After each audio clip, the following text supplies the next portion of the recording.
नमस्कार, आप सभी का स्वागत है भारत 24 पर। मैं हूं आपके साथ पूर्णिमा मिश्रा और वक्त है इंडिया स्टोरी का। और आज इंडिया स्टोरी में हम आपको भारत की पोस्ट 25 इयर्स वाली यानी कि 25 साल बाद की एक तस्वीर दिखाने वाले हैं। इस तस्वीर में आप उस आधुनिक भारत को देखेंगे जो कि बिजली की रफ्तार से दौड़ रहा होगा, जिसमें सुविधाओं का अंबार होगा, जो पर्यावरण को लेकर सतर्क भी होगा और जिसमें हर भारतीय की प्रगति भी आपको दिखाई देगी।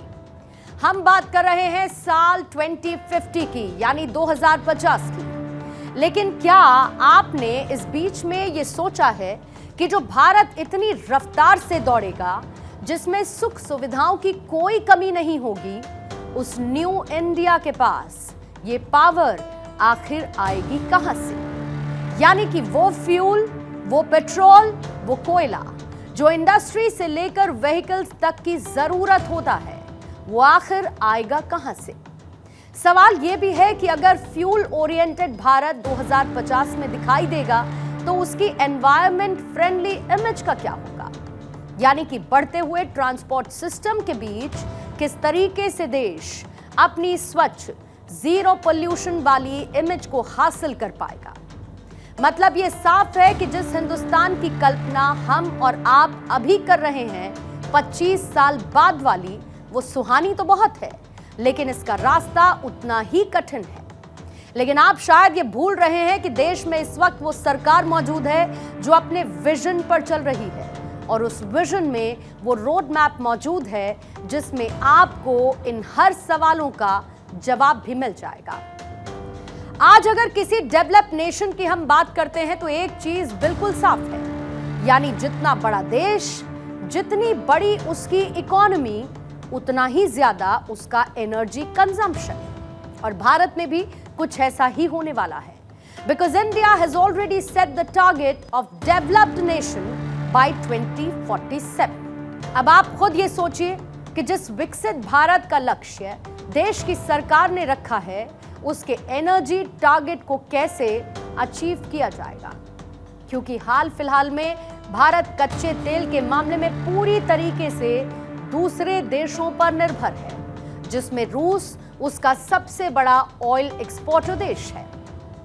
ऐसे में आज हम केंद्र सरकार का वो प्लान डिकोड करने वाले हैं जिसमें विकसित भारत भी है, हरित हिंदुस्तान भी है और इनक्रेडिबल इंडिया की कहानी भी शामिल है।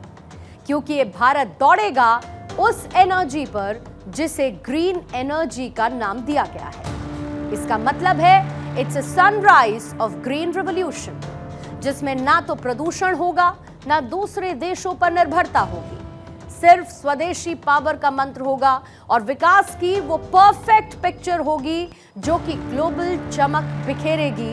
और आज इसी green, clean, big, progressive and awesome upcoming India पर ही है हमारी आज की इंडिया स्टोरी।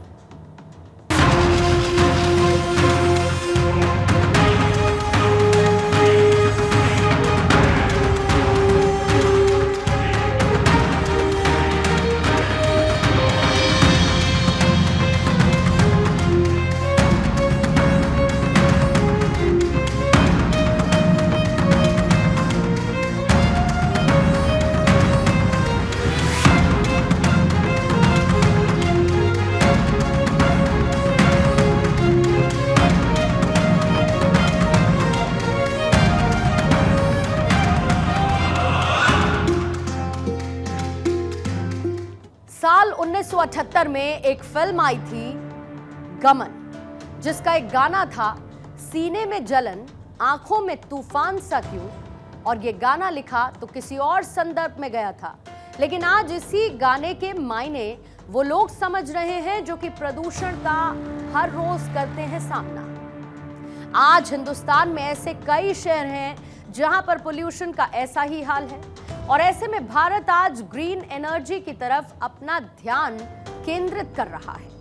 आज हम बात करेंगे एक ऐसी कहानी की जो न सिर्फ विकास की बल्कि हरित विकास यानी ग्रीन ग्रोथ की है। आज भारत न केवल आर्थिक रूप से आगे बढ़ रहा है, बल्कि उसने अब ग्रीन ट्रांजिशन की राह पर वो कदम बढ़ा दिए हैं जिसमें सोलर, हाइड्रोजन मिशन और नेट जीरो 2070 जैसे मिशन इस दिशा के स्तंभ बने हुए हैं। साल 2010 में भारत ने एक सपना देखा था जब देश में नेशनल सोलर मिशन, जिसे Jawaharlal Nehru national solar mission भी कहा गया, उसे लॉन्च किया गया था, जिसमें साल 2022 तक 20 गीगावाट का लक्ष्य रखा गया। अब आप खुद एक कल्पना करिए कि कभी सोलर पैनल सिर्फ और सिर्फ सरकारी इमारतों पर आपको इंस्टॉल दिखते थे, और उस वक्त जब कोई भी ये कहता था कि सूरज से पावर बनाई जा सकती है, जनरेट की जा सकती है, जो कि भारत को चलाएगी, तो हर कोई इस पर हंसता था, क्योंकि उस समय भारत की सौर ऊर्जा क्षमता केवल 17 मेगावाट के आसपास ही थी, यानी आज के कंपैरिजन में रेत के कण जितनी। अब आप ये भी समझिए कि जब कोई सशक्त सरकार ये तय करती है कि उसे कुछ अलग करना है, आउट ऑफ द बॉक्स करना है, तो क्या होता है? तब वो इतिहास रचा जाता है जिसे आम लोग असंभव मानते हैं। लेकिन आज केंद्र में मौजूद मोदी सरकार के कार्य करने का जो तरीका है, जो गवर्नेंस का तरीका है, that make impossible things possible. अब आपको वो नंबर्स हम बताते हैं जो इसी बात को प्रूफ भी करेंगे। जो लक्ष्य एक समय नेशनल सोलर मिशन का 20 गीगावाट का था, उसकी जगह भारत ने आज 125 गीगावाट का मार्क हासिल कर लिया है। और इतना ही नहीं, देश आज तीसरा सबसे बड़ा सोलर पावर प्रोड्यूस करने वाला देश भी बन चुका है। इसके अलावा this achievement aligns with global goals to triple renewable energy by 2030, and that is 11,000 gigawatt. आपने कहावत जरूर सुनी होगी, हींग लगे ना फिटकरी और रंग भी चोखा हो, और आज इसी को चरितार्थ किया जा रहा है। यानी जिन सूर्य देव को ज्यादातर भारतीय पूजते हैं, उन्हीं की किरणों से वो ऊर्जा पैदा की जा रही है जो देश को शक्तिमान बनाने का काम कर रही है। आज राजस्थान की धूप, गुजरात की गर्म हवाएं और तमिलनाडु का आसमान नई कहानी लिख रहा है। वो दौर गया जब सोलर एनर्जी एक एक्सपेरिमेंट था। आज सूरज की हर एक किरण भारत की ताकत बन चुकी है। तो आज की इंडिया स्टोरी में हम आपको भारत की उस हकीकत से रूबरू करवाएंगे जिसको सुनकर आपको बार बार गूज़बम्प्स महसूस होंगे। वो आंकड़े आज आपके सामने रखेंगे जिनको देखकर आप हर पल उत्साहित होंगे और गर्व की अनुभूति भी करेंगे।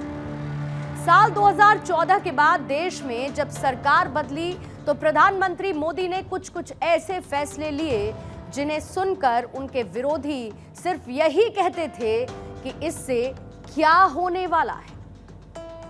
लेकिन जिस बीज को प्रधानमंत्री मोदी ने साल 2014 में बोया था, वही बीज आज वट वृक्ष बन चुका है, जिसमें मेक इन इंडिया, आत्मनिर्भर भारत जैसे कार्यक्रम शामिल हैं।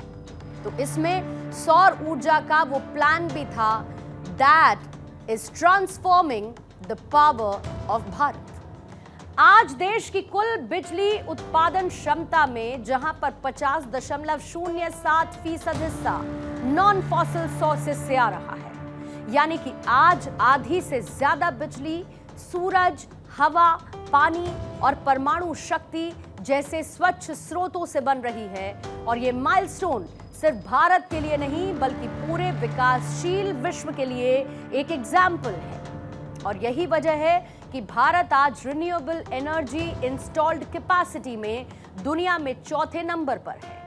और सोलर पावर में तो हमने आपको पहले ये बता ही दिया था कि भारत फिलहाल 3rd पोजीशन पर है, लेकिन जल्द ही ये पोजीशन भी बदलने वाली है और आने वाले वक्त में भारत नंबर 1 भी बन सकता है। कुल मिलाकर India has written the script from Make in India to Green India, और यही प्रधानमंत्री मोदी का विजन भी है।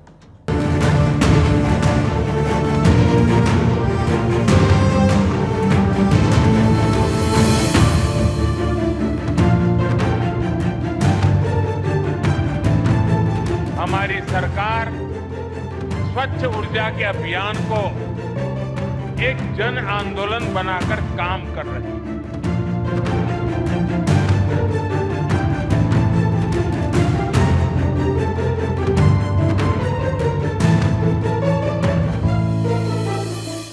दुनिया ये समझ ले कि अब हम रुकने वाले नहीं, बल्कि हम लगातार आगे बढ़ेंगे, क्योंकि हमारे सामने टारगेट फिक्स है।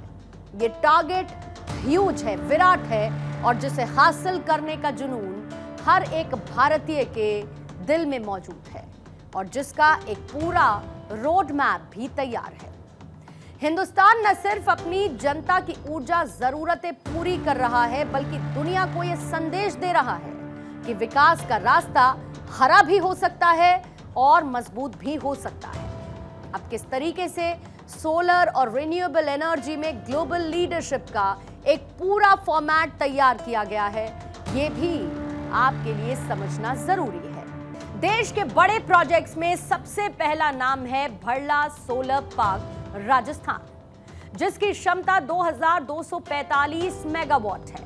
ये भारत का सबसे बड़ा सोलर पार्क है, और इसी में पावागाडा सोलर पार्क कर्नाटका भी शामिल है, जिसकी क्षमता, जिसकी कैपेसिटी करीब 2050 मेगावाट की है। इन बड़ी परियोजनाओं ने न सिर्फ देश की पावर कैपेसिटी को बढ़ाया, बल्कि निवेश, रोजगार और स्थानीय विकास को भी इसने स्पीड अप किया है। Net zero 2070।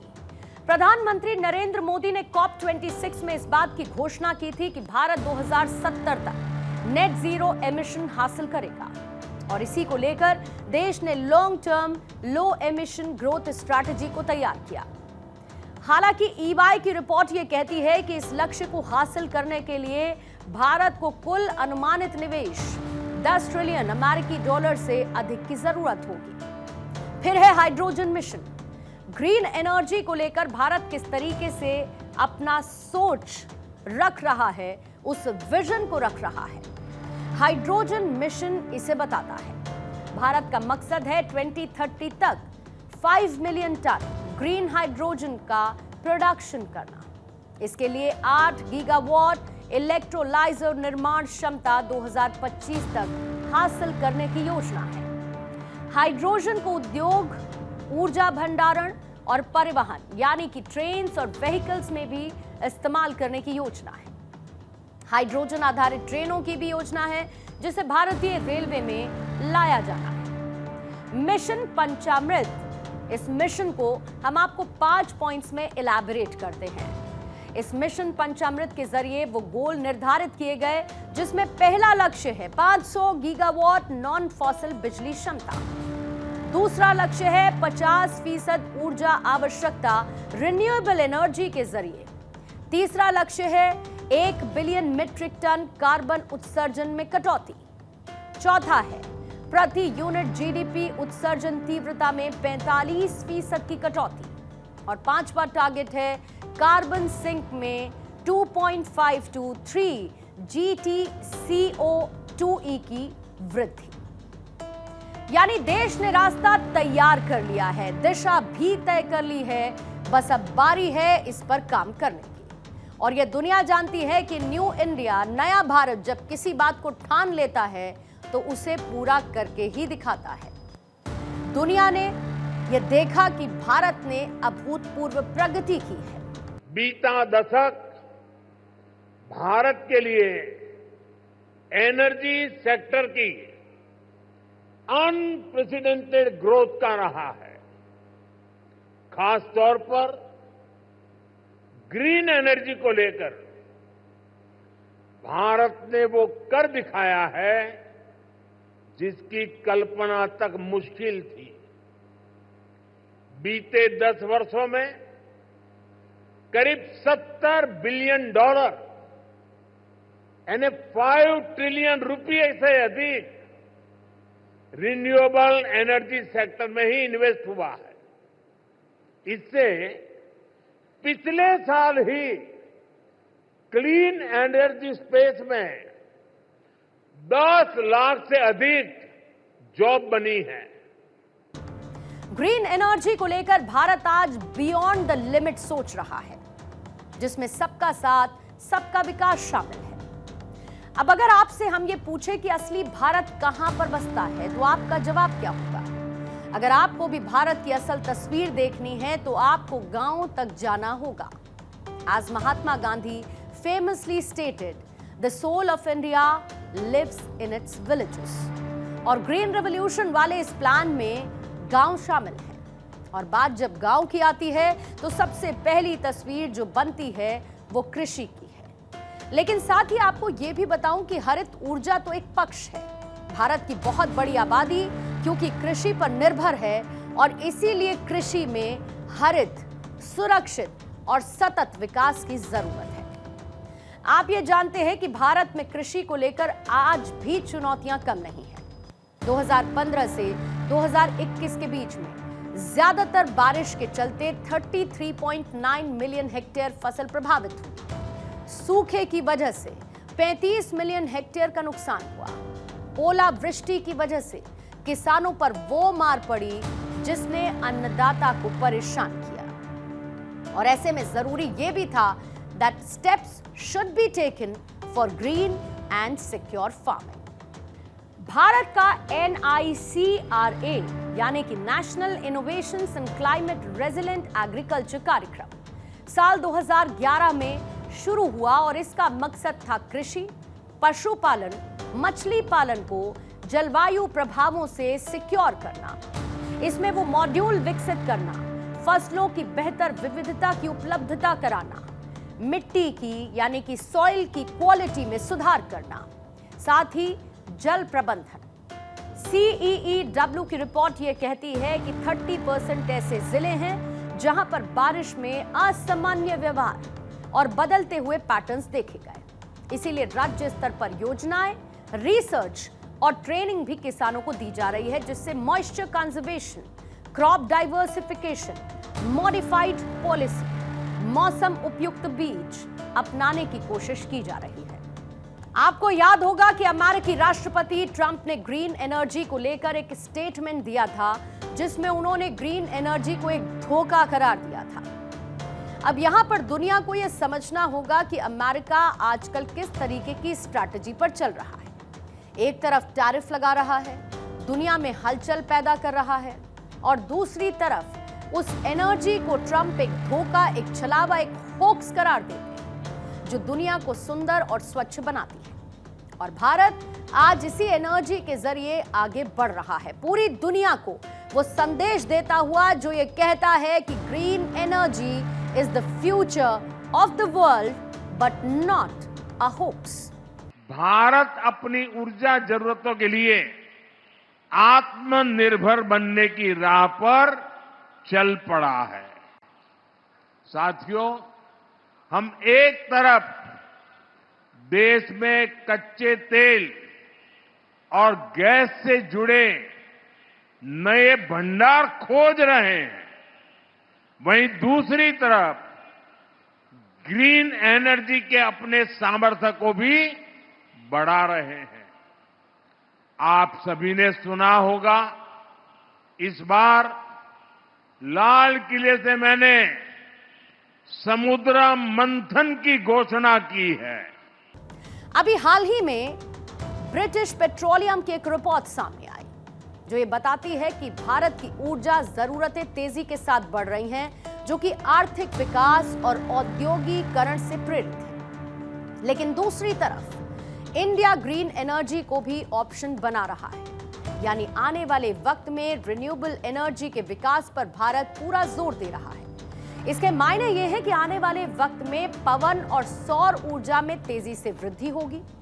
मोदी सरकार रिन्यूएबल एनर्जी को बढ़ावा दे रही है, लेकिन कोयला अभी भी ऊर्जा के मामले में प्रमुख रहेगा क्योंकि ये सस्ता और आसानी से उपलब्ध होता है और इसकी हिस्सेदारी 40% से ऊपर रहेगी। भारत की ऊर्जा जरूरतें अब सिर्फ तेल या गैस तक सीमित नहीं हैं, बल्कि हर प्रकार की एनर्जी की मांग भी बढ़ रही है। अब दुनिया के लिए पर्यावरण को सुरक्षित रखने की एक बड़ी चुनौती है। जिस तरीके से आजकल पूरा विश्व क्लाइमेट चेंज जैसी दिक्कतों का सामना करना पड़ रहा है, मसलन कभी अचानक से बाढ़ आ जाती है, कभी गर्मी इंसान को जला देती है, कहीं पर ठंड इंसान को घरों में कैद रहने के लिए मजबूर कर देती है। ऐसे में हर किसी की ये जिम्मेदारी है उन चीजों का चुनाव करें जो पर्यावरण के लिए मुफीद हो, यानी कि एनवायरमेंट फ्रेंडली। और फिलहाल भारत इसी तरफ बढ़ रहा है। इतना तो तय है कि 146 करोड़ वाली पॉपुलेशन अगर ये तय कर ले, यानी कि अगर जन भागीदारी हो, वो ग्रीन एनर्जी की तरफ ज्यादा ध्यान दे, तो हिंदुस्तान एनर्जी के मामले में भी 100% आत्मनिर्भर हो जाएगा। आज भारत ने दुनिया को यह दिखा दिया है कि हरित विकास कोई कल्पना नहीं है, ये भारत की नई पहचान है। और ऐसे में इतना भी तय है कि जब सूरज की हर किरण खेतों में ऊर्जा बनेगी, जब हवा की हर एक लहर बिजली में तब्दील हो जाएगी, जब हर एक किसान अपने खेत में प्रकृति का मित्र बनेगा, तब भारत की ग्रोथ स्टोरी सिर्फ आर्थिक नहीं बल्कि सस्टेनेबल और अमर हो जाएगी। और यही है भारत की सक्सेस स्टोरी, आज की इंडिया स्टोरी। बहुत बहुत शुक्रिया आप सभी का आज हमारे साथ इंडिया स्टोरी का हिस्सा बनने के लिए।